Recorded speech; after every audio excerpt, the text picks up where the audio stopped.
Това е въпросът. От Уилям Макдоналд. Предговор. В живота няма случайности. Всичко става по определен план. Затова и тази книжка не е попаднала случайно в ръцете ви. В нея пише неща, които могат да насочат целия ви живот в съвсем нова посока. Как ли? Книжката ви показва как можете да получите прошка за греховете си и мир с Бога, а освен това и да сте сигурни, че ще имате дом в небето, когато животът ви на земята свърши. Опитвам се да отговоря на някои въпроси, които може би отдавна ви занимават. Всеки разумен човек би трябвало да си зададе тези въпроси. Затова отделете няколко минути и прочетете внимателно тази малка книжка. Последният отговор е решаващият. Ако направите крачката, описана в него, ще бъдете благодарни до края на живота си, а и след това. Гаранция. Библията си има гаранция. Тя е записана в Евангелието от Йоан, глава 7, стих 17. Там сам Бог обещава, че всеки, който искрено търси истината, ще я намери. Направете опита. Помолете Бог да ви покаже кой е Той. После прочетете тази книжка и внимавайте какво пише в цитираните текстове от Библията. Следващите минути биха могли да станат най-важните в целия ви живот. Ако кажете да на Божието послание, ще бъдете един от щастливците, които имат вечен живот. И така. Въпрос. Кое е най-важното в живота? Важно е да сме здрави, но това не е най-важното, понеже все някога всички ще умрем. Важно е да имаме пари, но и това не е най-важното, понеже един ден ще трябва да оставим всичко, което притежаваме. Важно е да се радваме на живота, но и това не продължава вечно. Ако размислим колко е кратко времето ви, а колко е дълга вечността, то има само едно нещо, което е наистина важно. Ние трябва да сме сигурни къде ще бъдем през тази вечност.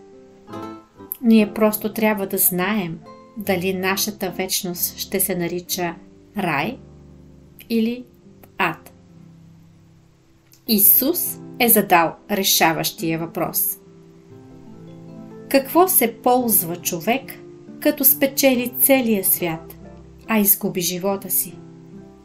Защото какво би дал човек в замяна на живота си?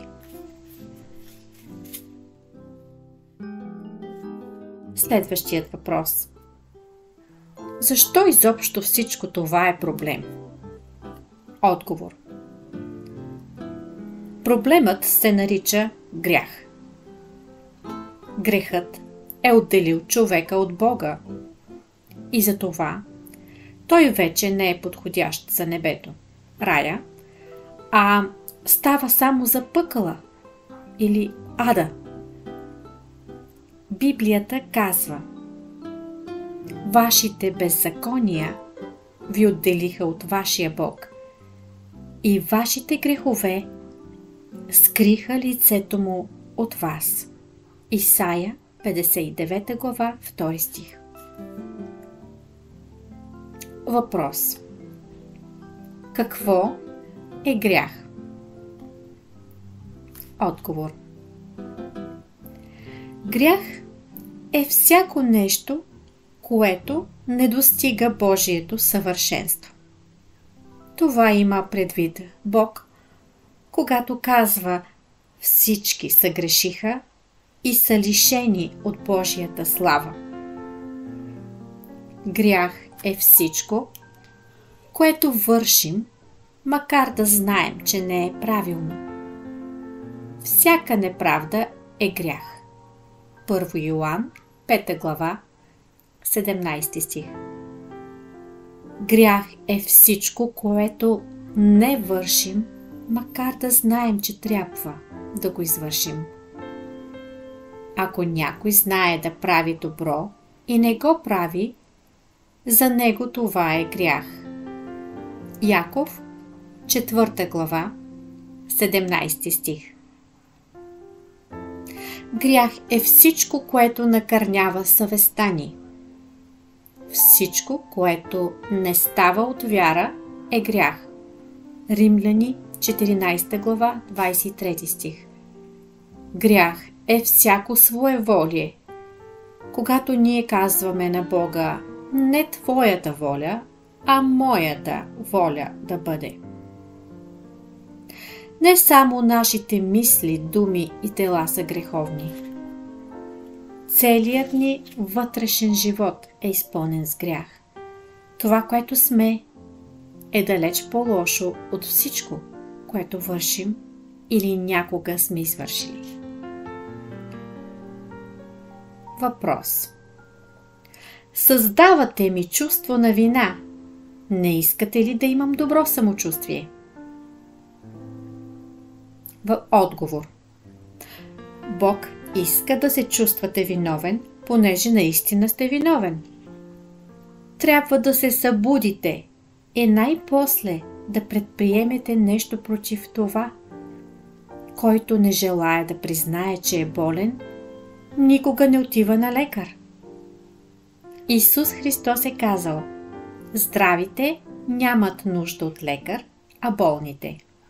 Лука 5 глава, 31 стих. Само онзи, който си признае, че е грешник, ще дойде при Исус. Какво ни ползва доброто самочувствие, ако се плъзгаме към пропастта? Въпрос. Щом добрите хора отиват в рая, а лошите в ада, значи няма от какво да се безпокоя. Отговор. Ако предпоставката е погрешна, то и заключението ще е погрешно. Предпоставката е погрешна. Не е вярно, че добрите хора отиват в рая. Защо? Защото Бог казва, че добри хора изобщо няма. Няма праведен човек на земята, който върши добро и не греши. Еклесиаст, 7 глава, 20 стих. Единствените хора, които отиват в рая, са лоши хора, които Бог е спасил по милост. Предположението, от което изхождате, е погрешно. Затова и заключението ви е погрешно. Ако вие не сте спасен по милост, значи имате всички основания да се безпокоите. Въпрос. Да не би да твърдите, че съм толкова лош, като повечето хора, които познавам? Отговор. Ако се сравнявате с приятели и роднини, може би не сте толкова лош. Само че това не е мащабът за сравнение. Библията казва, че само неразумните хора се сравняват с самите себе си или с другите. Само Божият стандарт е валиден. Въпросът е как Бог ни вижда, а в Неговите очи всички сме грешници. Въпрос. Ако спазвам 10 Божии заповеди и въобще се старая, това не е ли достатъчно? Отговор. Първо трябва да осъзнаете какво изискват от вас 10 Божии заповеди. Първо, никакви други богове. Истинският Бог трябва да е на първо място. Това изключва всички езически богове, но също така и всички съвременни богове, като например пари, секс, власт, егоизъм. Никой от тези богове не бива да заема престола във вашия живот. Второ, никакви идоли. Тази заповед ни забранява да почитаме каквито и да било неща или личности, например колата, къщата, някоя жена или собствените си деца.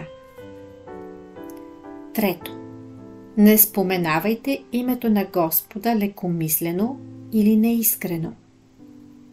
Това означава, че е забранено да се кълнем лъжливо, както и да споменаваме Бога, без въобще да се замисляме какво казваме. Четвърто. Пазете почивния ден. Ние трябва да си отделим един специален ден от седмицата за богослужение. Пето. Почитайте баща си и майка си. Покорявайте им се, отнасяйте се към тях с уважение, грижете се за тях, показвайте им колко сте им благодарни. Шесто. Не убивайте. Дори и никога да не сте убили човек, не бива да забравяте, че всички ние сме отговорни за убийството на Божия син. Нашите грехове са го приковали към кръста. Освен това, Исус е учил, че омразата и гневът са убийство в зачатък. А абортът не е ли убийство на неродено дете? Седмо. Не прелюбодействайте. С това се забраняват всякакви сексуални връзки извън брака. Исус е учил, че дори погледът с пожелание вече е прелюбодейство. Осмо. Не крадете. Не крадете имущество на съседа си, но не крадете и от Бога покорството и почета, които му дължите. Девето. Не лъжете. Не фалшифицирайте данните в данъчната си декларация.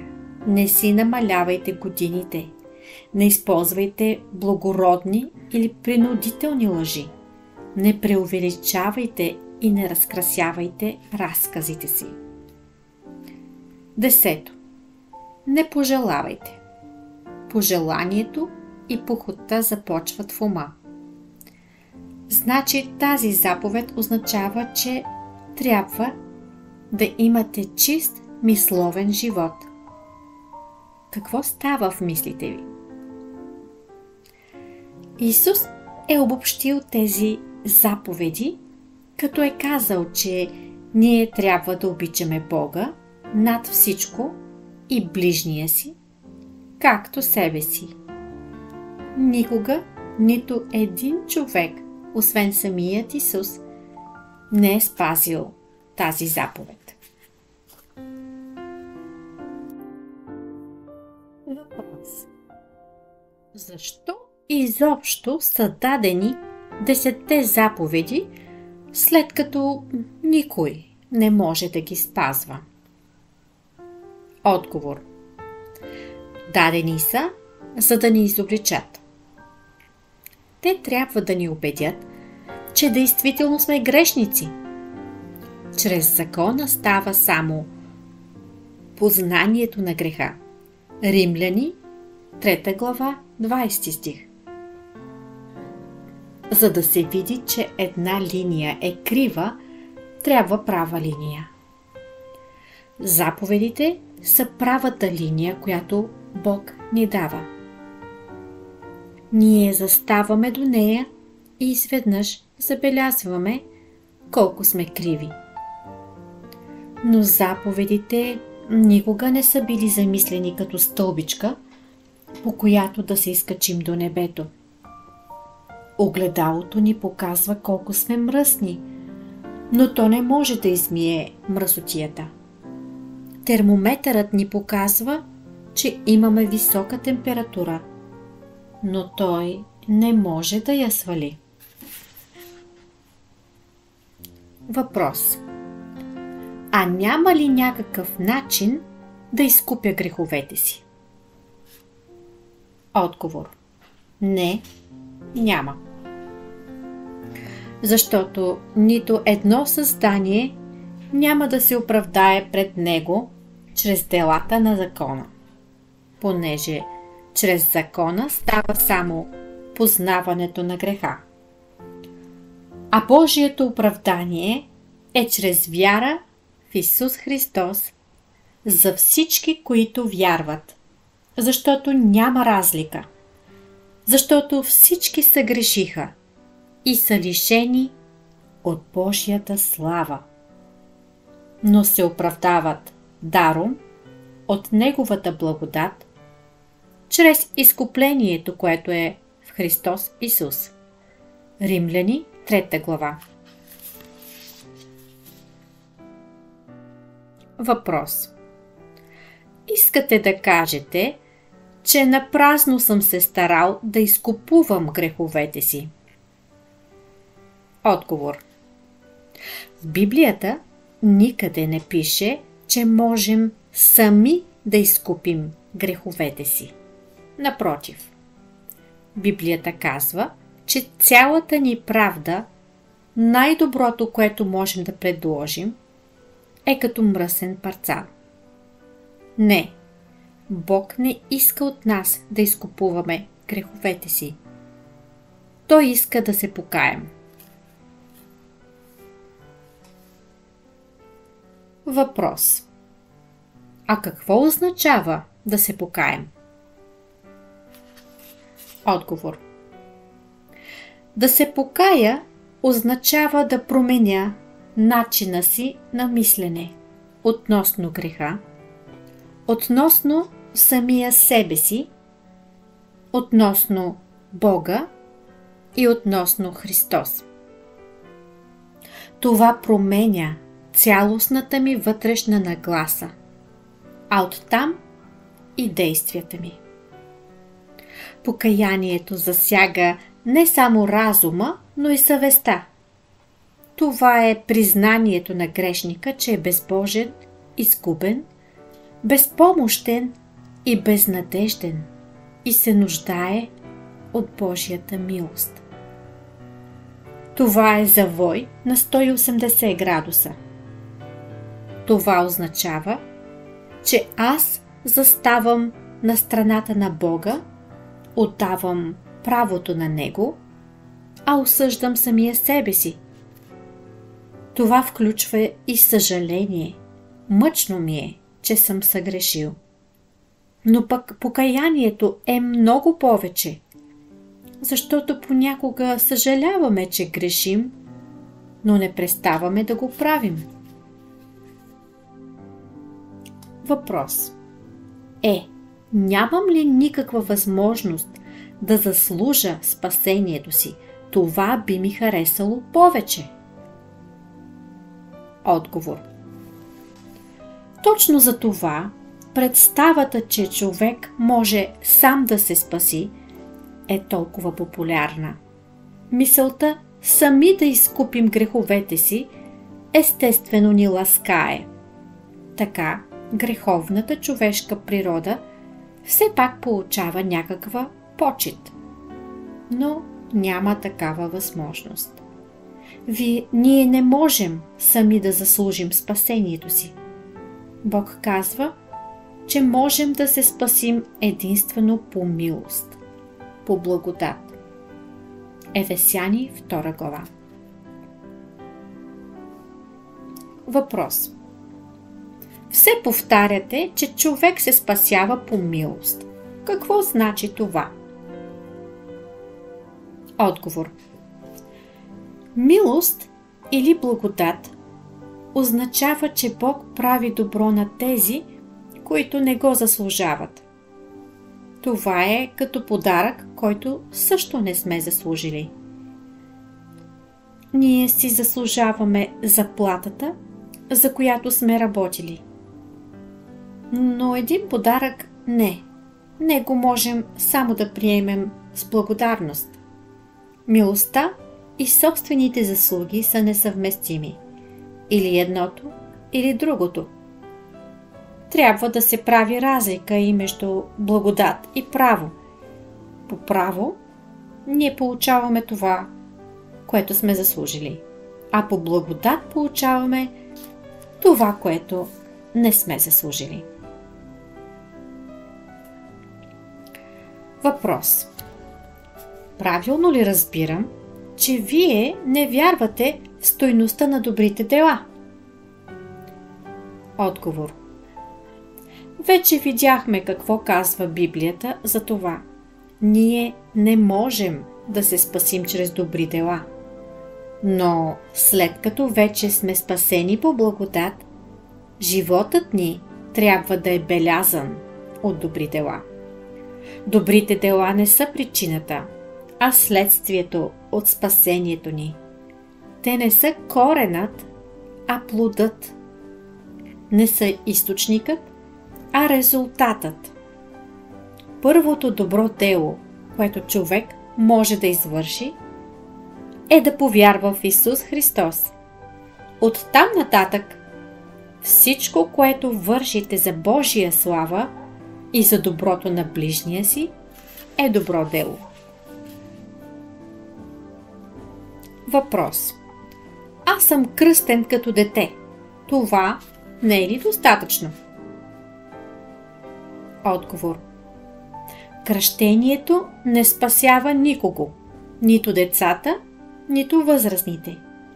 В целия Нов Завет няма нито един стих, който да подкрепя кръщението на малки деца. Четем, че са се кръщавали само хора, които са повярвали в Исус Христос като техен Господ и Спасител. Деяния 2 глава. Учението, че кръщението спасява малките деца, представя Бога като несправедлив съдия, който осъжда хора, които не са имали кой да ги кръсти като бебета. Така водата става Спасител, а не Исус.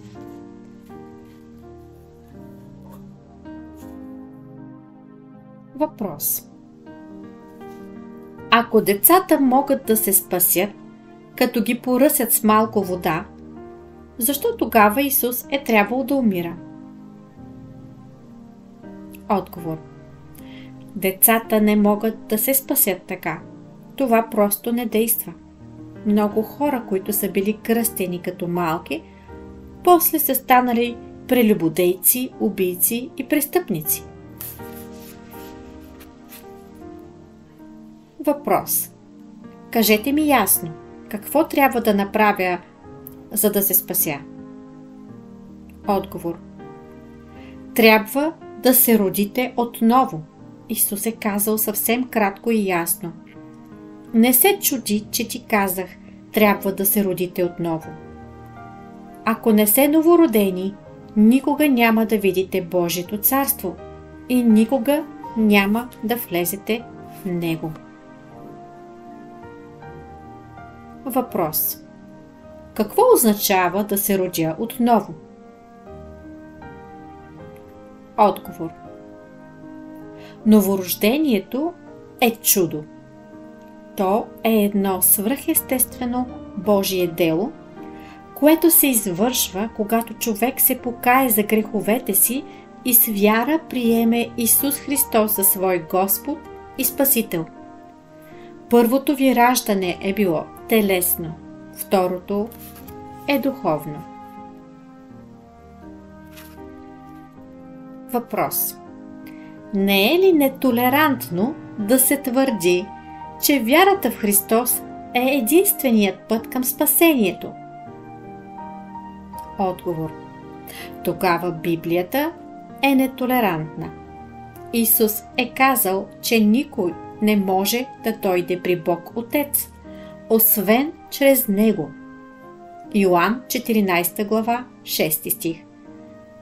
Апостол Петър е казал, че никой не може да се спаси по друг начин, освен чрез Христос. Деяния 4 глава 12 стих. А Павел е писал, че не може да има друга основа, освен Христос. 1 Коринтяни 3 глава.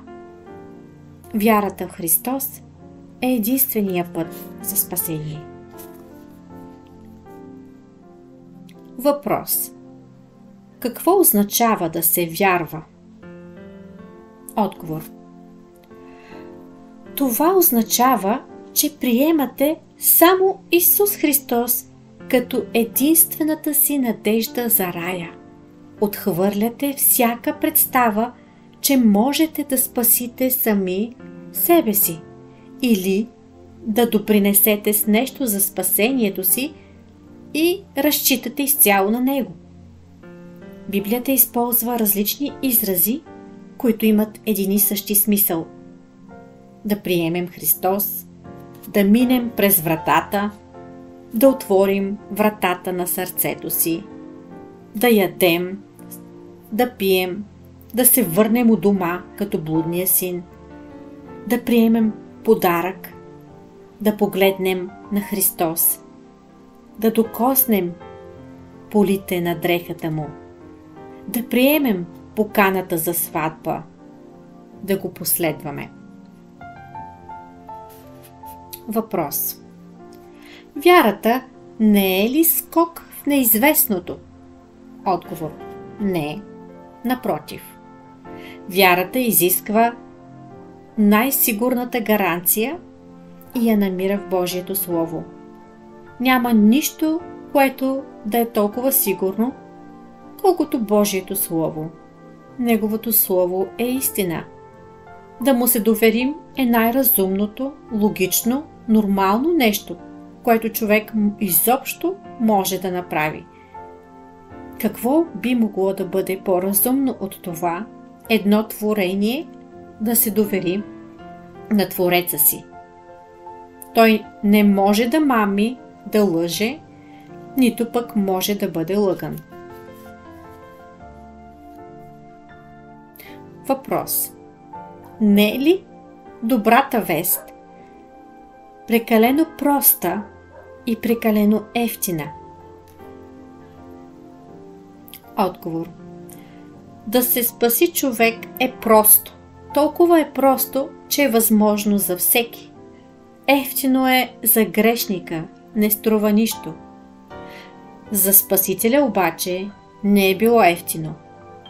Той е трябвало да остави небесната слава, да слезе в джунглата на греха, да страда, да пролее кръвта си и да умре от една ужасна смърт, за да изкупи прошка за нас. 1 Петрово, 2 глава, 24 стих. Въпрос. Как мога да съм сигурен дали съм повярвал правилно или достатъчно? Отговор. Вярата не е Спасителят. Спасителят е Исус. Истинската вяра се уповава на Него. Това не е интелектуалното съгласие с определени факти, а доверяването на една личност. Не е решаващо дали вярвам много или малко. Решаващо е дали вярвам в правилното нещо, т.е. в правилната личност. Казвате, че за да се спаси човек, не трябва да прави нищо. Трябва обаче да повярва. Това не е ли противоречие? Отговор. Звучи противоречиво, но внимавайте. Това не е дело, което ще извършите и ще имате заслуга за него. Вие не се спасявате поради това, че сте член на някоя църква, участвате в таинствата, давате милостиня и прочие. Да се вярва в Христос не е постижение. С това вие не печелите никакви заслуги. Затова после не можете и да се похвалите. Въпрос. Как мога да съм сигурен, че ще издържа, след като съм повярвал веднъж? Отговор. Точно както не сте могли да се спасите сам, така няма да можете и да запазите спасението си. Христос не само спасява, Той и опазва. Ако Той е започнал едно добро дело във вас, Той и ще го довърши до край. Филипяни, 1 глава, 6 стих. Въпрос. Ако няма нужда да се прави нищо друго, освен да се вярва, не може ли тогава човек да се живее както си иска? Отговор. Когато се спасите, Бог променя желанията ви. Вие вече нямате желание да съгрешавате. Изгубвате невъздържаният апетит към греха. Вече не искате да практикувате нещата, които са приковали вашия Спасител на кръста. Вече имате стремеж към светостта. Библията казва: и така, ако някой е в Христос, той е ново създание. Старото премина. Ето, всичко стана ново.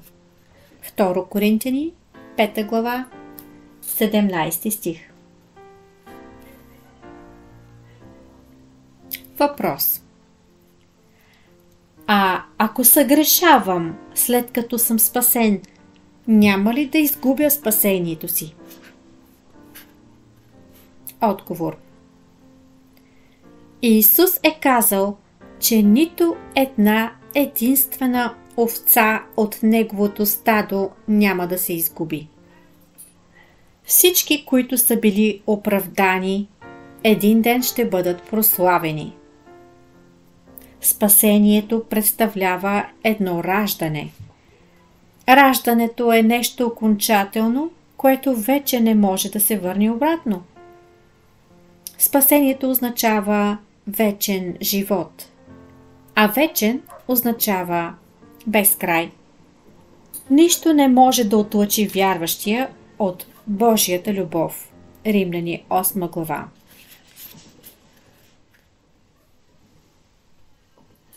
Въпрос. Но аз познавам един човек, който беше спасен, а после изпадна в грях и се изгуби. Какво ще кажете за това? Отговор.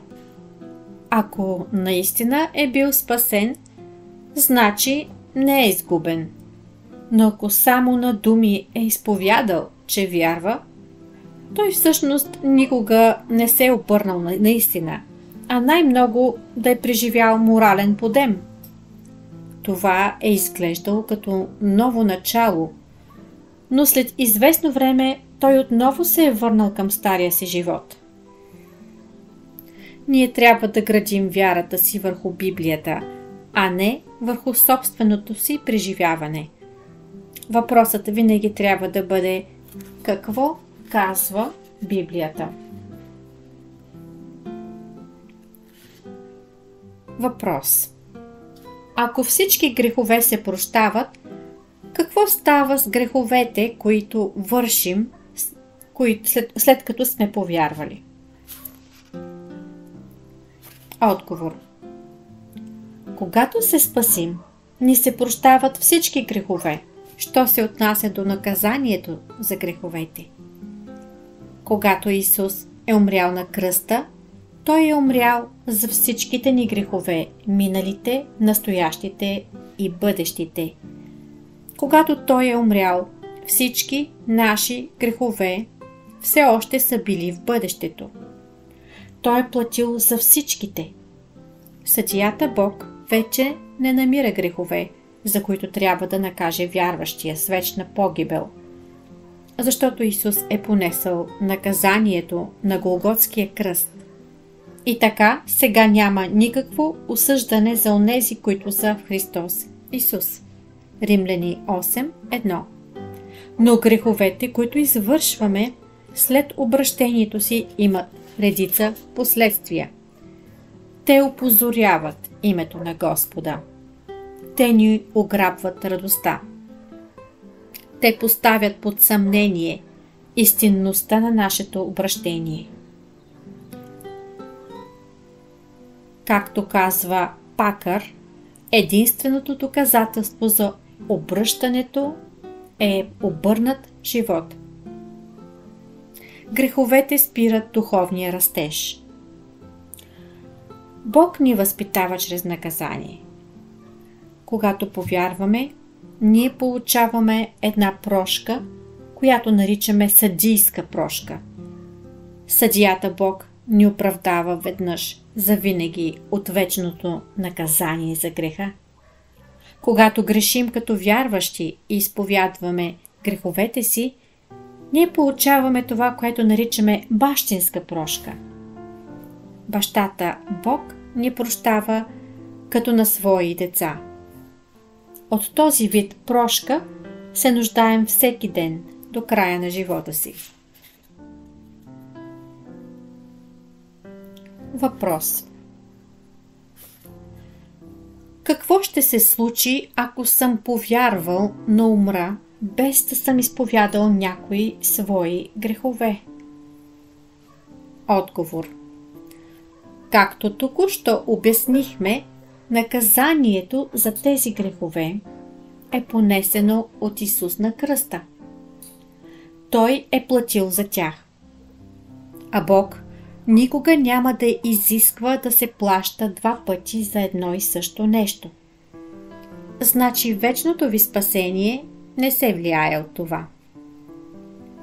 Общението с Бога, което е било нарушено чрез вашите грехове, ще бъде възстановено, когато влезете в Неговото присъствие.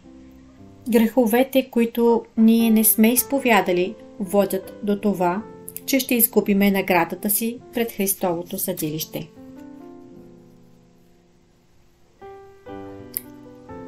Въпрос: казвате, че Христос е умрял за всички хора. Защо тогава не всички се спасяват? Отговор: смъртта на Исус Христос е достатъчна за греховете на всички хора от всички времена. Но от Неговата смърт се ползват само хората, които го приемат с вяра като свой Спасител. Бог не спасява никого против волята му. Той няма да напълни небето с хора, които не искат да са там.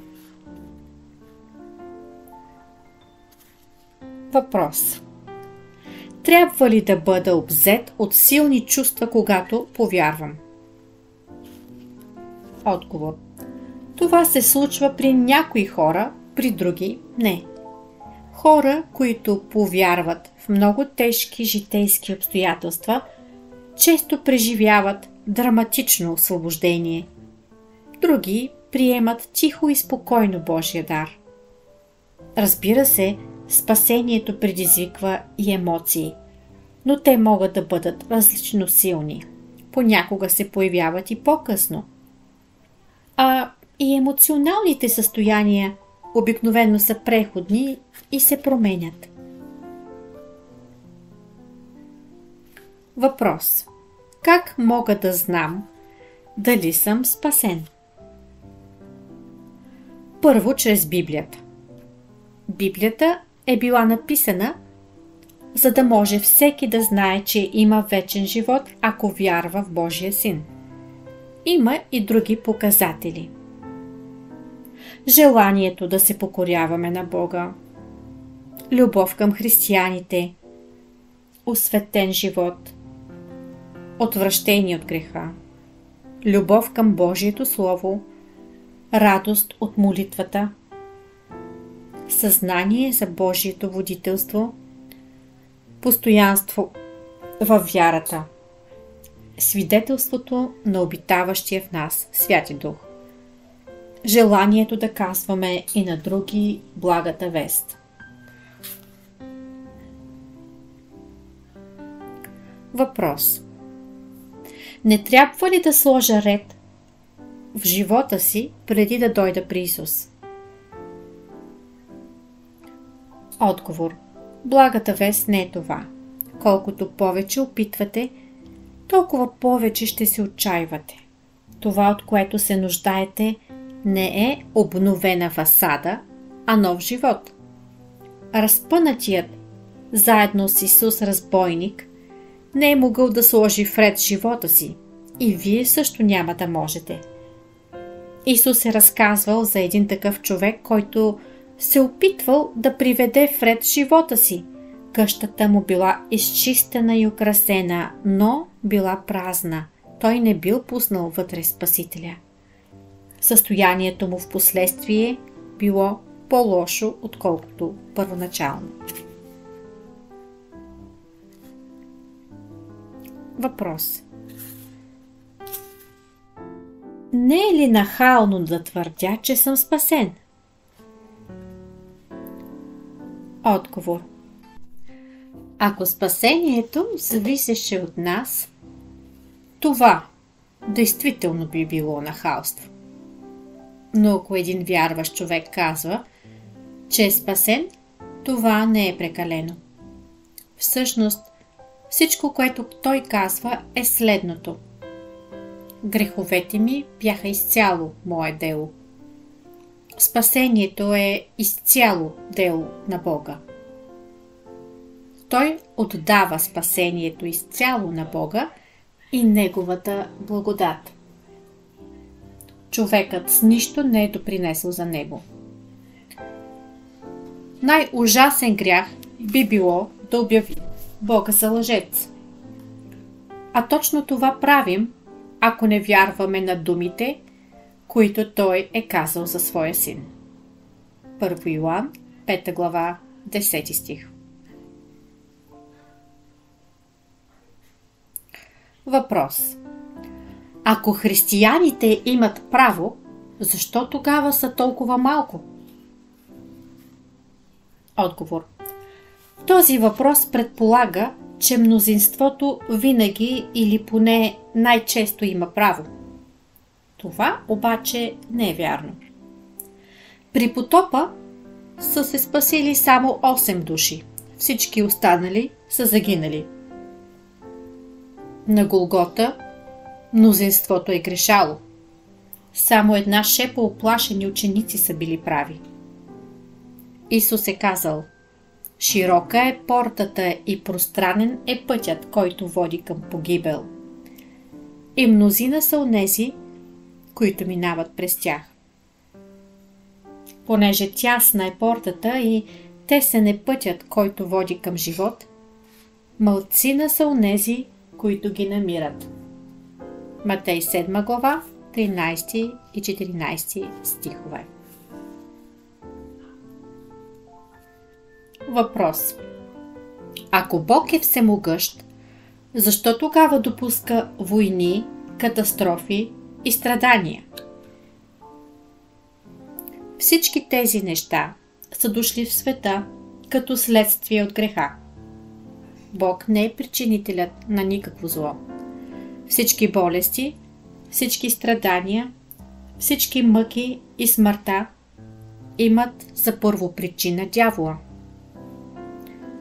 Бог допуска всичко това, но Той използва страданията за своя слава и за добро на своя народ. В крайна сметка, всичко трябва да съдейства за Неговите благи намерения.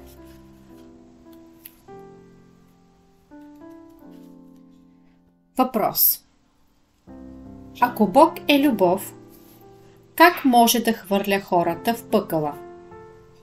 Отговор.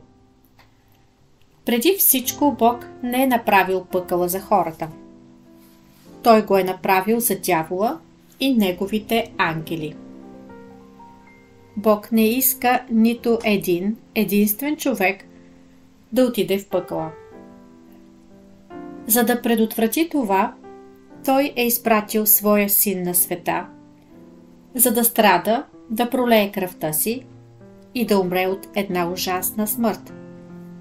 Но ако човек презре и отхвърли това предложение за спасение, в ада ще отидат само такива хора, които са си избрали това, които съзнателно са отхвърлили Божия дар на вечния живот. Въпрос. Смущават ме многото лицемери в църквата. Отговор. Важно е да имаме предвид, че има голяма разлика между истинските християни и тези, които са такива само на думи. Някои хора изповядват Христос само с устата си, а други доказват с живота си, че са истински християни. И в политиката има лицемери, но това не ни пречи да гласуваме за тези, на които вярваме. Сред спортистите също има лицемери, но това не пречи на масите да се тълпят по стадионите. Има фалшиви пари, но никой не отхвърля заради това всички пари. Всъщност, имитират се само неща, които имат действителна стойност. Ние не бива да оправдаваме християнското лицемерие, но не бива и да го използваме като оправдание да не повярваме. Бог не иска от вас да повярвате в християните. Вие трябва да повярвате в Исус. Когато станете християнин, ще имате възможността да покажете на света какво представлява истинския християнин. Въпрос. Колебая се, защото мисля, че църквите се интересуват само от парите на членовете си. Отговор. Понякога това се използва като оправдание, за да не иска човек да повярва. Наистина е вярно, че има организации, които много умело събират парите на хората. Но това е карикатура на християнството. Бог не иска вашите пари. Той иска вашето пълно доверие. Въпрос. Трябва ли да приема кръщение, когато стана християнин? Ако наистина сте повярвал, сам ще искате да се кръстите. Това не е необходимо, за да се спасите, но е необходимо, ако искате да бъдете послушен на Бога. Исус е заповядал кръщението и за това то е много важно. Това е една от първите възможности да засвидетелствате вярата си публично. Ако някой упорито отказва да се кръсти, е съмнително дали е повярвал истински. Един повярвал християнин, който умре некръстен, ще си остане некръстен за цялата вечност. Въпрос. Ако повярвам, трябва ли да се откажа от вярата на родителите си и народа си? Зависи каква е тази вяра. Ако тя отрича, че Христос е Бог, или учи, че човек се спасява чрез собствените си дела, или практикува идолопоклонство, или отрича, че Библията е Божието Слово, тогава трябва да се отречете от тази вяра. Ще го направите дори и да имате конфликти с близките си. Исус е казал: да не мислите, че дойдох да донеса мир на земята. Не дойдох да донеса мир, а меч.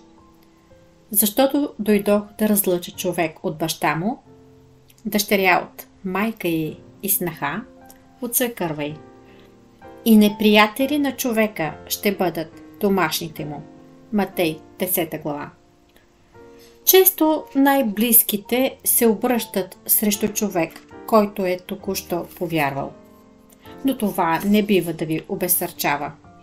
Опитът показва, че първоначалната враждебност отслабва, ако повярвалият води достоен за християнската си изповед живот. А често в последствие и самите близки повярват. Отговорността на християнина е да се покорява на Господа, а последствията да остава на Него. Господ винаги възнаграждава послушанието. Въпрос. Мисля, че трябва да повярвам, но ме е страх. Можете ли да ми кажете какво става с мен? Отговор. Причините може да са различни. Може да се дължи на гордост. Може да се срамувате да застанете на страната на Исус. Може да обичате греха повече от Христос. Удоволствието да ви е по-важно от светостта. Може да ви задържа любовта към някой невярващ човек, а може да ви задържа натискът на семейството, страхът от реакцията на родителите или близките ви. Въпрос. Мисля да почакам още малко. Какво лошо има в това? Отговор. Забравяте две неща. Едното е несигурността на живота. Ще бъдете ли жив утре? Другото е възможността Исус да се върне на земята всеки момент.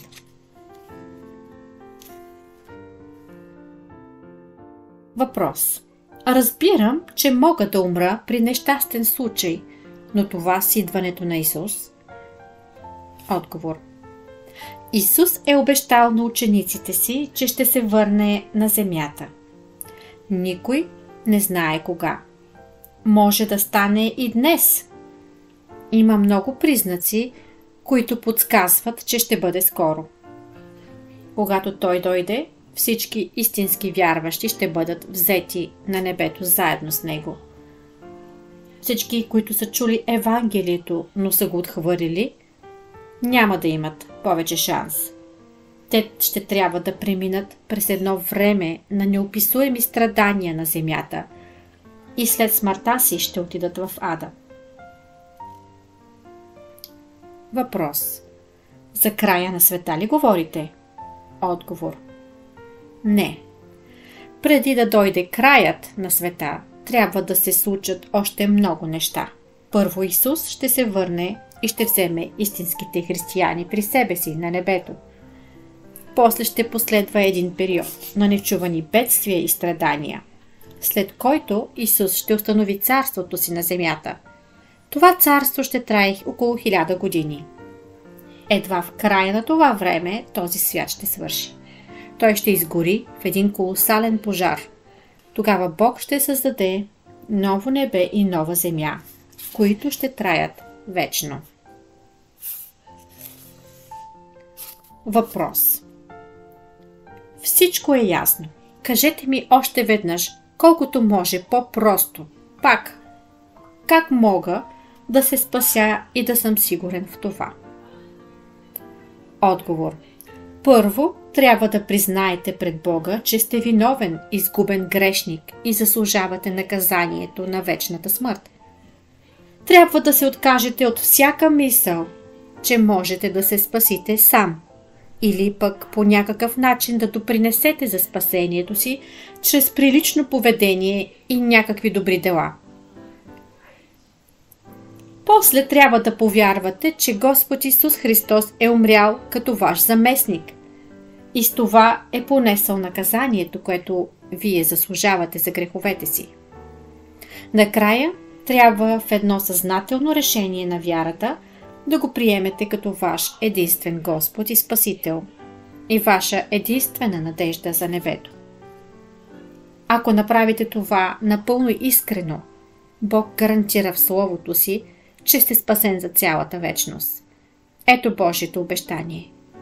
Защото Бог толкова възлюби света, че даде своя единороден син, за да не погине нито един, който вярва в Него, а да има вечен живот.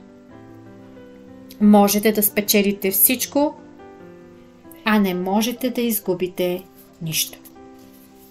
И така, последният въпрос е: искате ли да повярвате в Исус Христос? И искате ли да го направите сега? Край.